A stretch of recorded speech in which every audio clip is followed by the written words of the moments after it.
Chapter 8. Thinking in a Certain Way. Turn back to Chapter 6 and read again the story of the man who formed the mental image of his house, and you will get a fair idea of the initial step toward getting rich. You must form a clear and definite mental picture of what you want. You cannot transmit an idea unless you have it yourself. You must have it before you can give it. And many people fail to impress the thinking substance because they have themselves only a vague and misty concept of the things they want to do, to have, or to become. It is not enough that you should have a general desire for wealth, to do good with. Everybody has that desire. It is not enough that you should have a wish to travel, see things, live more, etc. Everybody has those desires also. If you are going to send a wireless message to a friend, you would not send the letters of the alphabet in their order and let him construct the message for himself, nor would you take words at random from the dictionary. You would send a coherent sentence, one which meant something. When you try to impress your wants upon substance, remember that it must be done by a coherent statement. You must know what you want and be definite. You can never get rich or start the creative power into action by sending out unformed longings and vague desires. Go over your desires, just as the man I have described went over his house. See just what you want, and get a clear mental picture of it as you wish it to look when you get it. That clear mental picture you must have continually in mind, as the sailor has in mind the port toward which he is sailing the ship. You must keep your face toward it all the time. You must no more lose sight of it than the steersman loses sight of the compass. It is not necessary to take exercises in concentration, nor to set apart special times for prayer and affirmation, nor to go into the silence, nor to do occult stunts of any kind. These things are well enough, but all you need is to know what you want, and to want it badly enough so that it will stay in your thoughts. Spend as much your leisure time as you can in contemplating your picture, but no one needs to take exercises to concentrate his mind on a thing he really wants. It is the things you do not really care about which require effort to fix your attention upon them. And unless you really want to get rich, so that the desire is strong enough to hold your thoughts directed to the purpose, as the magnetic pole holds the needle of the compass, it will hardly be worthwhile for you to try to carry out the instructions given in this book.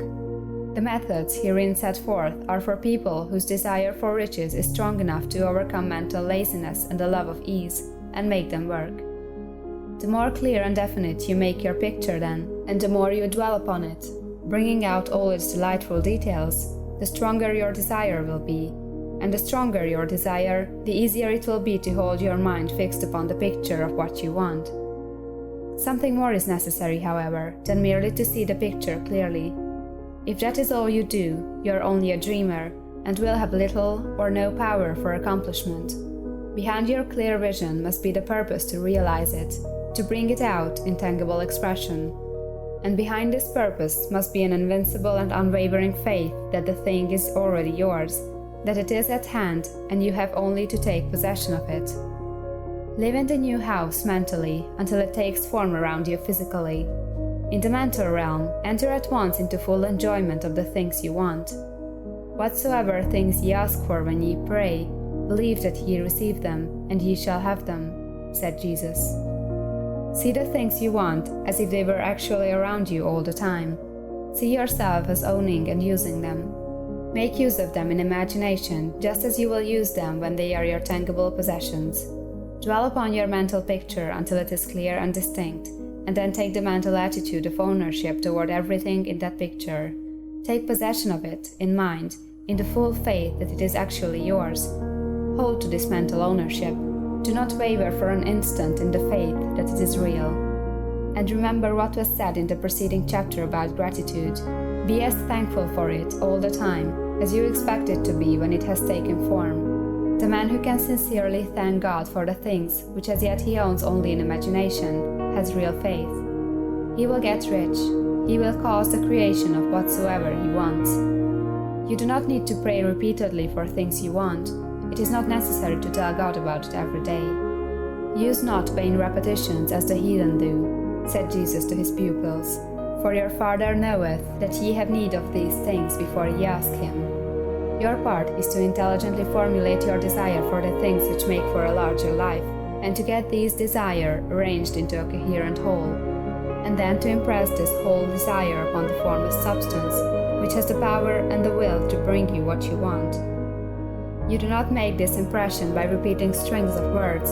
You make it by holding the vision with unshakable purpose to attain it, and with steadfast faith that you do attain it.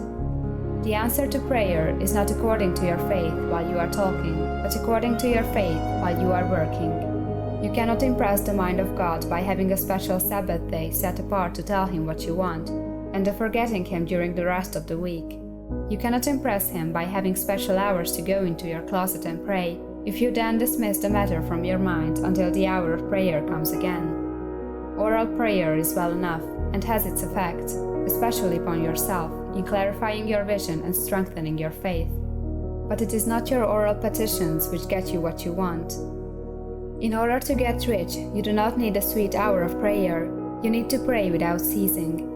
And by prayer, I mean holding steadily to your vision, with the purpose to cause its creation into solid form, and the faith that you are doing so. Believe that ye receive them. The whole matter turns on receiving, once you have clearly formed your vision. When you have formed it, it is well to make an oral statement, addressing the Supreme in reverent prayer, and from that moment you must, in mind, receive what you ask for. Live in the new house, wear the fine clothes, ride in the automobile, go on the journey, and confidently plan for greater journeys. Think and speak of all the things you have asked for in terms of actual present ownership.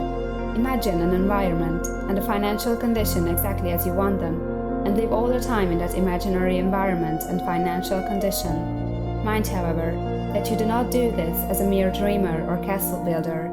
Hold to the faith that the imaginary is being realized, and to the purpose to realize it. Remember that it is faith and purpose in the use of the imagination which makes the difference between the scientist and the dreamer. And having learned this fact, it is here that you must learn the proper use of the will. End of chapter 8.